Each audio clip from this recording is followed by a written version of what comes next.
السلام علیکم ورحمۃ اللہ وبرکاتہ نحمدہ ونصلی علی رسولہ الکریم اما بعد فاعوذ باللہ من الشیطان الرجیم بسم اللہ الرحمن الرحیم رب اشرح لی صدری ویسر لی امری واحلل عقدۃ من لسانی یفقہوا قولی رب زدنی علما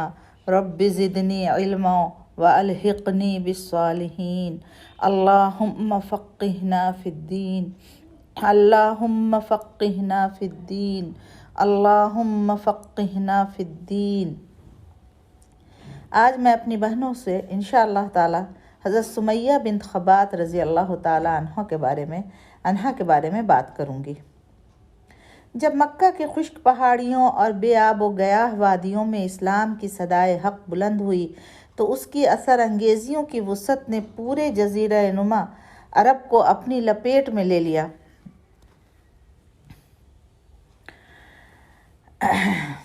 بچے، بوڑھے، جوان، غلام، آزاد، مرد و زن سب اس کے جھنڈے تلے جمع ہوئے اور اس طرح دوڑ کر اس کی آغوش میں پناہ لینے لگے کہ گویا بڑی بے تابی اور اضطراب سے اس کی آمد کے منتظر تھے۔ قبول اسلام کے وقت ان پر جو کیفیات طاری ہوتی تھیں ان سے اندازہ ہوتا تھا کہ یہ لوگ معصیت کی کثرت سے اکتا چکے ہیں، ارتکاب گناہ کی بے پناہیوں نے ان کو نڈھال کر ڈالا ہے اور ایک عرصہ دراز تک کفر و شرک کی تاریکیوں میں غرق رہنے کے بعد وہ نور و ضیاء کی تلاش میں ہیں اور چاہتے ہیں کہ ان کے نظر و بصر اور قلب و ضمیر کی ظلمت دور ہو اور اس کی جگہ ان کے اندر روشنی کی چشمہائے ثانی اولنے لگیں۔ یہ جذبہ بلا استثناء مردوں اور عورتوں سب میں پایا جاتا تھا۔ جو لوگ اس جذبہ صادقہ اور عاطفہ صحیحہ سے محروم تھے اور جن کے دلوں پر ظلمت و تاریکی کی مہریں ثبت تھیں، ان کی تعداد روز بروز کم ہو رہی تھی۔ ان کے ناروا اور غیر پسندیدہ گفتار و کردار کا زور ٹوٹ چکا تھا، لوگ کے دلوں میں ان کا وقار ختم ہو چکا تھا۔ ان کی عام حیثیت اور لوگوں میں شہرت و تعارف کی جو نوعیت تھی وہ ظالم و ستم رانوں سے زیادہ نہ تھی۔ عوام کی ان ایذا رسانیوں سے گلو خلاصی کے لیے بےتاب تھے۔ ان کی گرفت ظلم اگرچہ مضبوط تھی، لوگوں کی گردنوں پر انہوں نے اپنی المناکیوں کے پنجے گاڑ دیے تھے اور اسلام کے تبلیغ و ترویج اور نشر و اشاعت کے راستے میں یہ لوگ بہت بڑی رکاوٹ تھے، مگر لوگ اسلام کی طرف برابر دوڑے چلے آ رہے تھے اور خاندانوں کے خاندان اس کے حلقے میں داخل ہو رہے تھے۔ ان خاندانوں میں سمیہ بنت خبات کا خاندان خاص اہمیت کا حامل ہے۔ اس خاندان کے افراد عرب کے نحیف و کمزور لوگ تھے اور غلامانہ زندگی بسر کرتے تھے، لیکن انہوں نے اپنے آقاؤں کی بے پناہ سختیوں کے باوصف اسلام قبول کیا اور پھر اس کی تعلیم سے اس قدر متاثر ہوئے کہ جس نسبت سے ان پر تشدد کیا جاتا تھا اسی نسبت سے یہ اسلام میں پختہ اور مضبوط ہوتے جاتے تھے اور اس کی جڑیں ان کے دلوں میں گہری ہوتی جاتی تھیں۔ اس خاندان کی تفصیلی حالات بہت زیادہ معلوم نہیں ہو سکا، جو کچھ معلوم ہو سکا ہے وہ اگرچہ بہت مختصر ہے، تاہم اس کو تاریخ اور اسلام کے دور آغاز کے ایک اہم باب کی حیثیت حاصل ہے۔ سمیہ بنت خبات رضی اللہ تعالی عنہ کی شائستہ شروعات تھی۔ وہ ایک آزاد غلام تھی، تاہم جوانی میں بھی وہ اچھی خصوصیات کے لیے جانی جاتی تھیں، یعنی یہ کہ وہ ذہین، قابل احترام اور سمجھدار ہیں۔ سمجھنا ضروری یہ ہے کہ ابتدائی مسلم کمیونٹی کتنی متنوع تھی۔ اس نے یاسر رضی اللہ عنہ سے شادی کی جو رسول اللہ صلی اللہ علیہ وسلم کے ساتھی بننے والے تھے۔ یہ خوشگوار شادی تھی اور ان کے 3 بیٹے تھے جن کا نام عمار، عبداللہ اور حارث تھا۔ سمیہ رضی اللہ عنہا ایک عقیدت مند ماں تھیں جو اپنے تمام ہنر کو اپنے بیٹوں کو پیار سے پالنے کے لیے استعمال کرتی تھیں۔ یہ ان کے کرداروں میں جھلکتا تھا، کیونکہ عمار اور عبداللہ دونوں ہی قریش مکہ مکرمہ کے معروف قبیلے کے نوجوانوں میں ان کے اخلاق اور اچھے اخلاق کی وجہ سے ممتاز تھے۔ افسوس کی بات یہ ہے کہ حریت کو اسلام کی آمد سے قبل ہی قتل کر دیا گیا تھا۔ یہ سمیہ رضی اللہ عنہا اور ان کے اہل خانہ کے لیے حیرت انگیز نقصان اور المیہ تھا، لیکن وہ ایک لچکدار خاتون تھی۔ ان کی اداسی نے انہیں ان کی زندگی کو جاری رکھنے سے نہیں روکا اور اپنی ذمہ داریوں کو نبھانے میں پورے طور پہ وہ کمر بستہ رہیں۔ بعد میں ان کی زندگی میں جب پیغمبر اکرم نبی کریم صلی اللہ علیہ وسلم نے مکہ مکرمہ کی طرف ان کو بلانا شروع کیا تو سمیہ رضی اللہ عنہا اپنے سب سے پہلے 7 افراد میں سے ایک تھیں جنہوں نے ان کی دعوت قبول کی اور باقاعدہ طور پر وعدہ کیا کہ وہ آپ کی دعوت میں سرگرم عمل ہیں۔ سمیہ کی ذہانت کا مطلب یہ تھا کہ انہوں نے اسلام کی سچائی کو دیکھا، اس کے نزدیک منطقی تھا اور انہوں نے اپنے عقائد اور اقدار پر عمل کیا اور فوراً ہی اسلام قبول کر لیا۔ لہٰذا وہ تمام صحابہ کرام رضی اللہ عنہم میں سے ایک خاص لوگ اور خاص خدیجہ بنت خویلد رضی اللہ عنہ، ابو بکر رضی اللہ عنہ، علی ابو طالب رضی اللہ عنہما سمیت ایک خاص گروہ کے درمیان قابل ذکر تھیں۔ حضرت سمیہ رضی اللہ تعالی عنہ خبات کی بیٹی، حضرت عمار بن یاسر کی والدہ اور ابو حذیفہ بن مغیرہ مخزومی کی کنیز تھیں۔ ظہور اسلام کے وقت یہ بوڑھی ہو چکی تھیں۔ جو ہی صدائے اسلام سے ان کے کان آشنا ہوئے فوراً مسلمان ہو گئیں۔ ان کے ساتھ ان کا بیٹا عمار اور شوہر یاسر بھی حلقہ بگوش اسلام ہو گئے رضی اللہ عنہم۔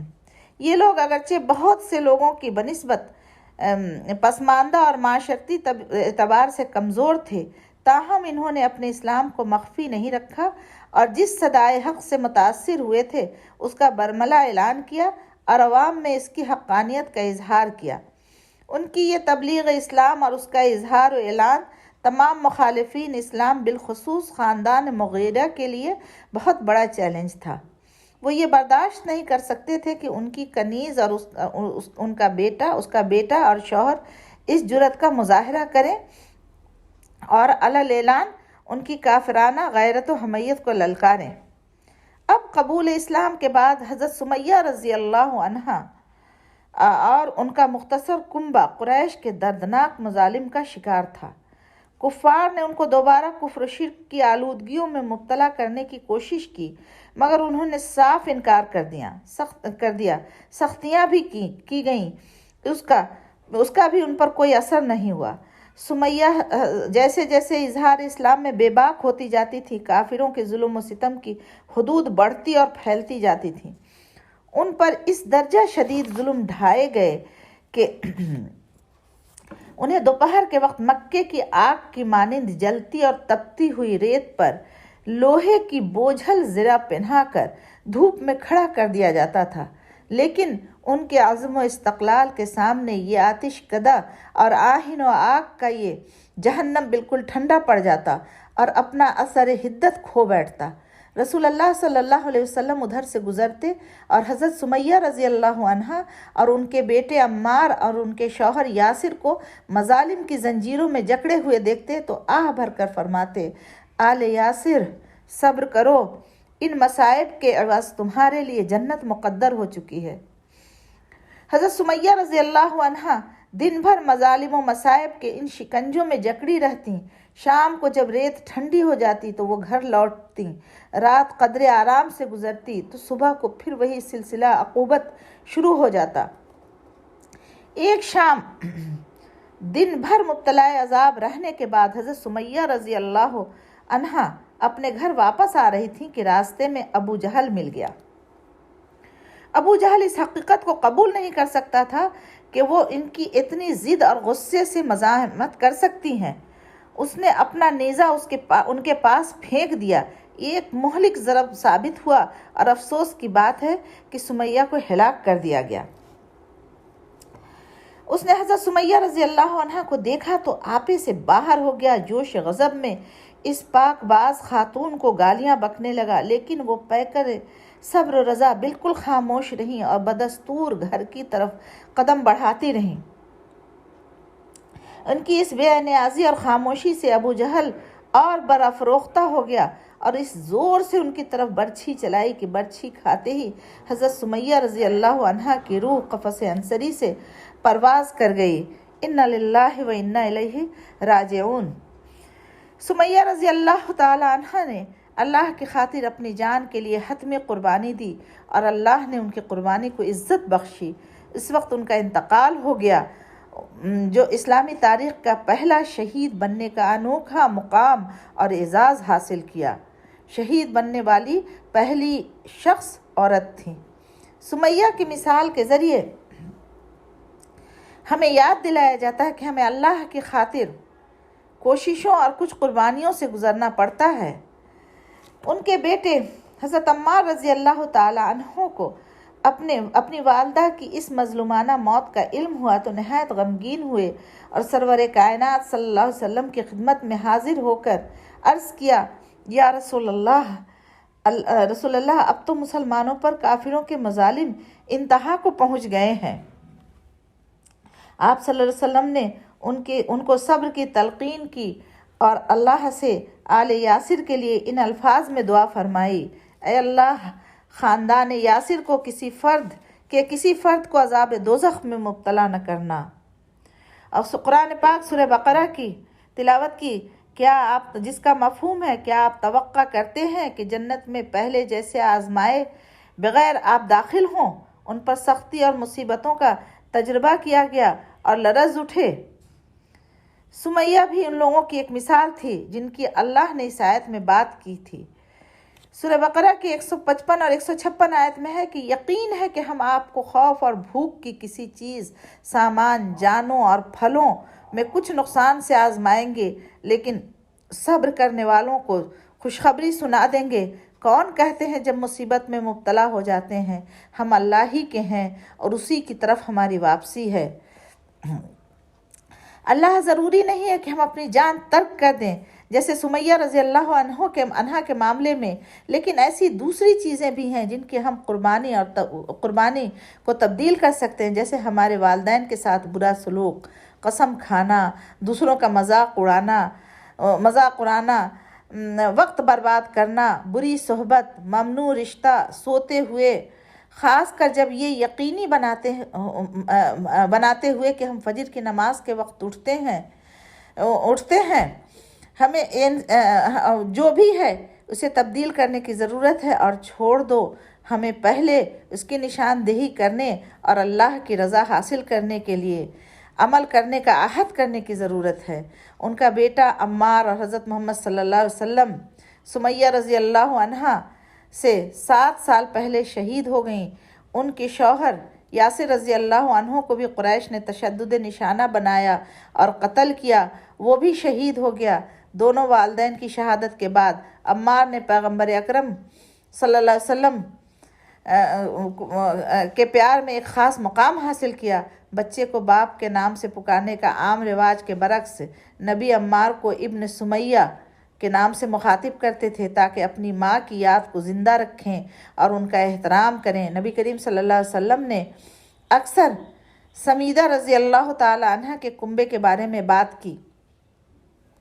بہت سالوں بعد جنگ سفیان میں عمار رضی اللہ عنہ بھی مارے گئے، جبکہ اسلام کی اقدار کو برقرار رکھتے ہوئے اس سے پہلے اس کے والدین کی طرح شہید کا اعزاز حاصل ہوا۔ اس خاندان نے حق کی حفاظت کی اور اس کو عام کرنے کے لیے اپنی قیمتی ترین اثاثے، اپنی جانوں کی قربانی دی، اور بدلے میں انہوں نے اللہ کی خوشنودی اور آخرت کا بہترین انعام حاصل کیا۔